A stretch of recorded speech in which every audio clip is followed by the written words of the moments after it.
Hello guys, greetings. I want to welcome you again to Daniel the Programmer. In this video, we are going to go over variables, variables, scope, and variable declaration, and we'll go through basic data types such as primitive and non-primitive data type. For the primitive data type, we are going to look at numbers, strings, boolean, undefined, while for the non-primitive, we'll look at arrays, objects, and null. So now I'll just want you to go to your browser and you type about colon blank. This is going to open you a blank window on your respective browser. So from there you can just inspect. Then you go to the console. So basically this is where we are going to be writing our JavaScript code.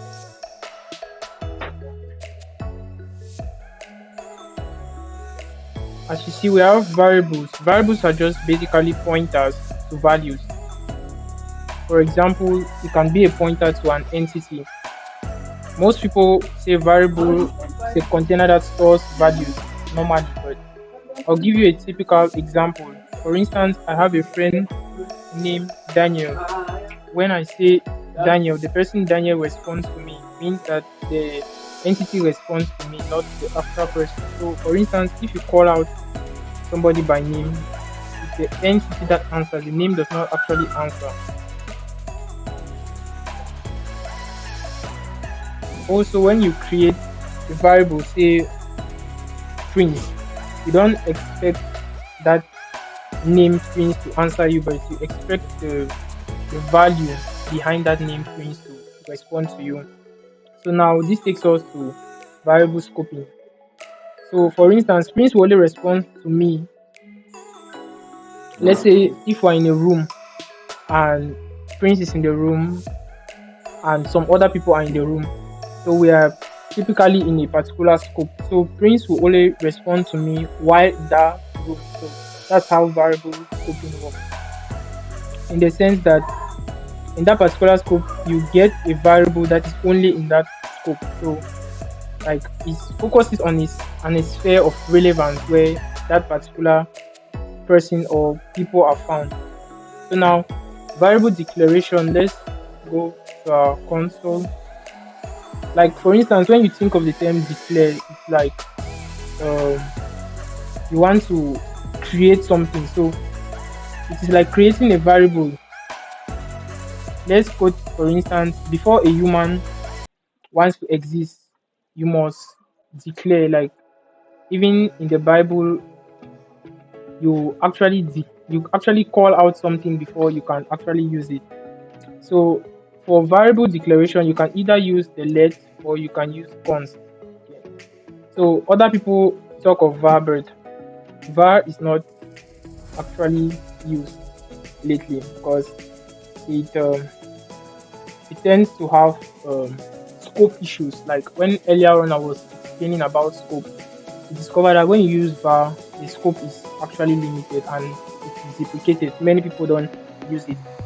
So now for the let, if you have, for instance, you have a value and you want to change that particular value, or I advise you to use the let. And for const, if you want to use const, you can use it on something you know it's not going to change. For instance, if I have the value of pi, we all know that the value of pi does not change, it ends that way. So, and if I call it this way, you will see that that's the value of pi. So using this is constant throughout. So now basically there are some steps that are actually involved. The first thing you do is you declare the variable. So when I talk of declaring a variable, you can think of defining something that you are actually going to use. So once you define that particular thing, you actually assign a value to that thing. So the next step, you can assign a value to that particular thing. So once you assign a value, now you can actually call it or invoke it. So you're actually calling what you have already declared. Okay. So now let's look at that. in practical terms. We'll just clear this. Either you clear there, or you can just typically refresh your page. So now let's declare a variable. Let's say we're going to be using the let. So let's say let name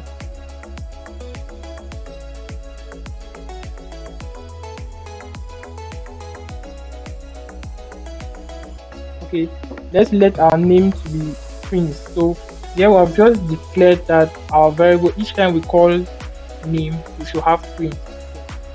So you see, for now it's not actually defined, you just typically declare it. As earlier on I spoke of phi, that one is constant throughout. So this actually takes us now to data types, because you cannot just declare a variable without specifying some stuff. So if you see here, this Prince is enclosed in quotes. You may be wondering why it's actually enclosed in quotes here. That's because it's a string. So if you say, for instance, let's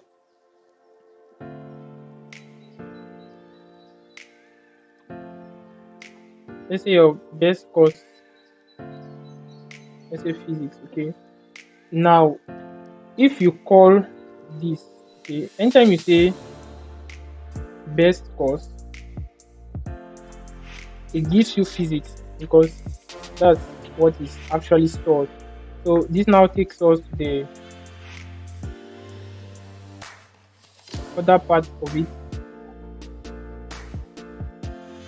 which the next is the primitive. As you see, the next primitive data type, we have numbers. So for instance, you can have numbers. It could be floating point, it could be integer, and all the like. So let's just do that. We can say let number equal to 2. So that's just basically how it is. So if you say number, you get 2. Okay. Now for the next, you have boolean. So let's say boolean has to do either true or false, yes or no, zeros and 1. So you have let's say, for instance, let is single. You can say true. So anytime you call this, you are going to get the single here. You can also do let. If you just say let name, it will give you Prince. But if you just leave it this way, you have undefined. Okay, so if I say name undefined, if I call this single, it will give me true. So now you may be wondering that how are you going to keep this in mind to know if this is a string, if this is a number, and all the like. So the best way for you to actually know that is using the type of operator. So for instance, if you don't know what this is single, the type of data type is, you just use the type of to distinguish that. So you can say type of is single. So you see it automatically tells you that this is single is of the boolean data type. You can try again for best course. Let's say type of best course, you see it's a string. So that's how it will help you to actually get it clearer, and the more you practice this, makes you better at that. So nextly, we are going to dive into non-primitive data types. So we're going to see how arrays work. So for arrays, for instance, arrays range from 0.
you get the property and the value of that particular object.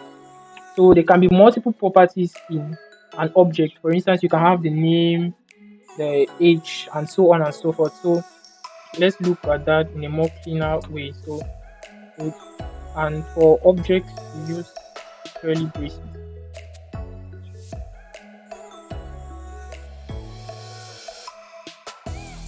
So for our first property, we can say name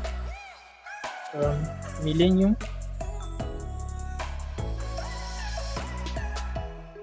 So as you see, we have just the name in it. We could add other stuff in it. So let's say we have age and so on and so forth. So now for object, it is almost similar to arrays, but now when you want to call this, you can either say first student. You see, it just gives you the property here and the value of that particular property. So you have first student, then in curly braces you can reference that particular ID you want to call or particular attribute you want to call. So for instance, you can just get this property from here.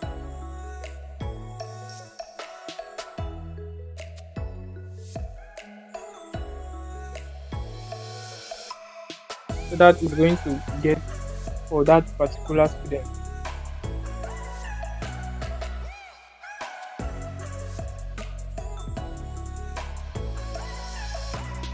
So this is another method. It's going to give you for that the first student millennium. So that's that for it. So typically we have covered for the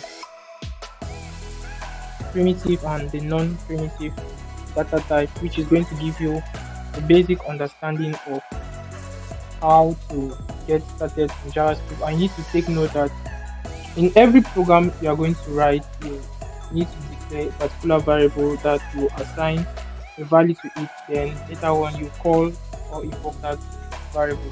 So thank you for watching this video. Please like, comment, share, and don't forget to subscribe and turn on the bell notification for more. Bye bye. See you in the next tutorial.